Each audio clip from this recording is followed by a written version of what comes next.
छोरी एक horror film है जो साक्षी, जो नुसरत भरूचा ने अभिनीत की है, कि इर्द गिर्द घूमती है, जो 8 महीने की गर्भवती है। फिल्म की कहानी साक्षी और उसके पति हेमंत, जो सौरव गोयल ने अभिनीत की है, से शुरू होती है, जो कर्ज में डूबे हुए हैं और पैसे देने वालों की धमकियों से बचने के लिए शहर छोड़ने का फैसला करते हैं। गांव में आगमन और रहस्यमयी घटनाएं। उनका ड्राइवर कजला, जो राजेश जैस ने अभिनीत की है, उन्हें अपने गांव में एक सुनसान घर में पनाह देता है, जो चारों तरफ से गन्ने के खेतों से घिरा हुआ है। हेमंत पैसों का इंतजाम करने के लिए शहर वापस चला जाता है और साक्षी की देखभाल की जिम्मेदारी कजला की पत्नी भन्नो देवी पर आ जाती है। जल्द ही साक्षी को उस घर में अजीब और डरावनी घटनाओं का अनुभव होने लगता है। उसे अक्सर 3 रहस्यमयी बच्चे खेतों में खेलते हुए दिखाई देते हैं, जो अचानक गायब हो जाते हैं। उसे एक पुरानी साड़ी में एक भूतिया महिला भी दिखती है और एक पुराने ट्रांजिस्टर से एक डरावनी लोरी सुनाई देती है। भन्नो देवी साक्षी को उन बच्चों से दूर रहने की सख्त चेतावनी देती हैं, जिससे साक्षी का शक और गहरा हो जाता है। धोखे का खुलासा।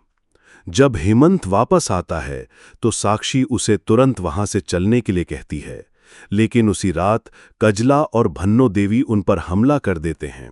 साक्षी को नशीला पदार्थ दिया जाता है और जब वह होश में आती है तो खुद को एक बिस्तर से बंधा हुआ पाती है। तब भन्नो देवी उसे बताती है कि ये घर शापित है और उसकी ननद सुनैना एक चुड़ैल थी, जिसने अपने पति को मार डाला और देवी के 3 बेटों को कुएं में डुबोकर मार दिया था।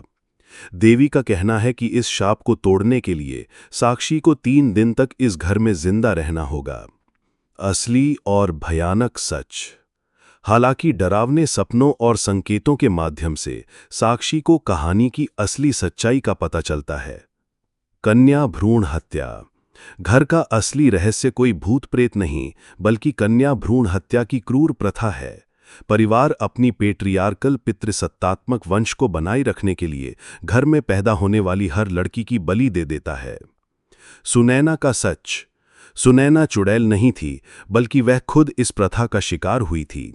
जब उसे पता चला कि वह एक लड़की को जन्म देने वाली है तो वह भागने की कोशिश करती है, लेकिन उसके पति ने उसे पकड़ लिया। हाथापाई में गलती से उसके पति की मौत हो गई, जिसके बाद देवी ने उसे चुड़ैल घोषित कर मार डाला।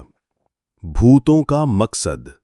सुनैना की आत्मा और तीनों बच्चों के भूत साक्षी को डराना नहीं, बल्कि उसे और उसकी अजन्मी बेटी को उसी भयानक अंत से बचाने की कोशिश कर रहे थे। क्लाइमैक्स और अंत। सबसे चौंकाने वाला सच ये था कि साक्षी का पति हेमंत ही भन्नो देवी का बेटा राजबीर था। पैसों की समस्या और शहर से भागने की कहानी साक्षी को उस गांव में लाने की एक सोची समझी साजिश थी, क्योंकि उन्हें पता चल गया था कि साक्षी एक लड़की को जन्म देने वाली है। अंत में जब परिवार साक्षी और उसकी बेटी की बलि देने के लिए एक अंतिम अनुष्ठान करता है, तो साक्षी हिम्मत जुटाकर हेमंत की असली पहचान सबके सामने उजागर कर देती है। जब हेमंत उसे मारने की कोशिश करता है तो कजला की मूक बधिर बहू रानी, जो खुद इस प्रताड़ना से गुजर चुकी थी, हेमंत को चाकू मारकर मार डालती है। इसके बाद गन्ने के खेत में साक्षी के लिए जादुई रूप से एक रास्ता बन जाता है और वह वहां से बच निकलती है। रानी भी उसके पीछे पीछे आजादी की ओर चल देती है।